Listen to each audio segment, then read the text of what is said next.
Assalamualaikum warahmatullahi wabarakatuh. Halo semuanya, perkenalkan nama aku Raden Bindia Tiar Nurzaman dengan nomor induk mahasiswa 1502223255. Pada kesempatan kali ini, aku akan menjelaskan materi dari mata kuliah Pengantar Ilmu Komunikasi dengan materi persepsi. Nah, apa itu persepsi? Yaitu proses internal yang memungkinkan kita memilih, mengorganisasikan, dan menafsirkan rangsangan dari lingkungan kita. Proses tersebut mempengaruhi perilaku kita.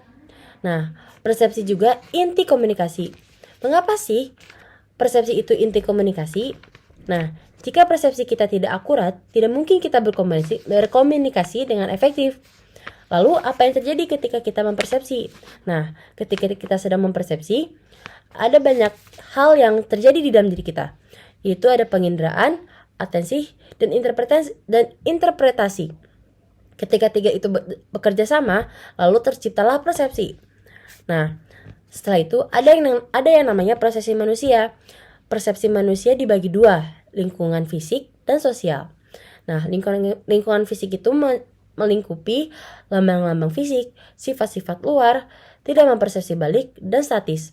Lalu kalau sosial, itu meliputi lambang-lambang verbal dan non-verbal, sifat-sifat luar dan dalam, mempersepsi balik atau interaktif, dan dinamis. Lalu, ada juga persepsi lingkungan fisik. Nah, persepsi lingkungan fisik itu objek yang sama, persepsi kita tidak selalu sepakat. Dalam mempersepsi lingkungan fisik, kita terkadang melakukan kekeliruan. Lanjut, ada juga nih persepsi sosial. Persepsi sosial tuh banyak jenisnya. Ada persepsi berdasarkan pengalaman, persepsi bersifat selektif, bersifat dugaan, evaluatif, dan kontekstual. Nah, aku bakal menjelaskan satu persatu yang tadi ada aku kasih tahu. Yang pertama ada persepsi berdasarkan pengalaman. Pengalaman dan pembelajaran masa lalu membentuk persepsi. Jadi persepsi berdasarkan pengalaman itu berdasarkan masa lalu kita yang sudah kita lewati. Contohnya makanan, kecantikan dan ketampanan, lalu juga hewan. Nah, yang kedua persepsi bersifat selektif. Kita mempersepsi suatu hal dan tidak menghiraukan yang lain. Nah, persepsi bersifat selektif itu terpengaruh oleh dua faktor. Ada faktor internal dan juga faktor eksternal. Faktor internal meliputi biologis, fisiologis, sosial budaya, dan psikologis. Lalu faktor eksternalnya ada meliputi gerakan, intensitas, kontras, kebaruan, dan perulangan.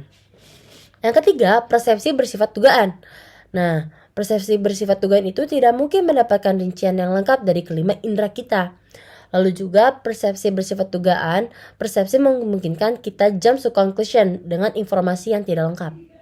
Lalu yang keempat, ada persepsi bersifat evaluatif.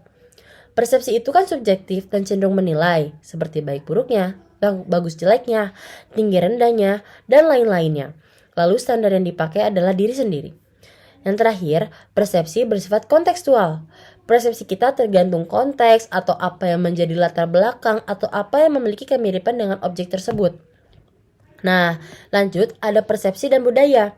Persepsi itu terpengaruh atau terikat oleh budaya. 6 unsur budaya yang mempengaruhi persepsi kita yaitu kepercayaan, nilai, dan sikap, pandangan dunia, organisasi sosial, tabiat manusia, orientasi kegiatan, dan persepsi tentang diri dan orang lain. Lalu ada kekeliruan dan kegagalan persepsi nih. Nah, ada beberapa jenis, aku bakal jelasin satu-satu. Yang pertama, ada kesalahan atribusi. Itu proses internal dalam diri kita untuk memahami penyebab perilaku orang lain. Nah, sumber informasi juga tidak lengkap. Lalu yang kedua, ada efek halo, yaitu tanduk. Kesannya menyeluruh dibentuk berdasarkan beberapa sifat-sifat yang kita anggap spesifik dan penting, baik positif maupun negatif. Lalu ada stereotip. Nah, kategorisasi atas suatu kelompok secara serampangan dengan mengabaikan perbedaan-perbedaan individual. Yang keempat, ada prasangka, sikap tidak adil terhadap seseorang atau suatu kelompok. Yang terakhir ada gegar budaya, yaitu benturan persepsi yang diakibatkan penggunaan persepsi berdasarkan faktor-faktor internal atau nilai-nilai budaya yang telah dipelajari orang yang bersangkutan dalam lingkungan yang nilai-nilai budayanya berbeda dan belum ia pahami. Nah, benturan-benturan tersebut menimbulkan konflik dalam diri dan stres. Nah, segitu aja yang bisa aku paparkan tentang materi persepsi ini. Kurang lebihnya mohon maaf. Semuanya terima kasih. Wassalamualaikum warahmatullahi wabarakatuh.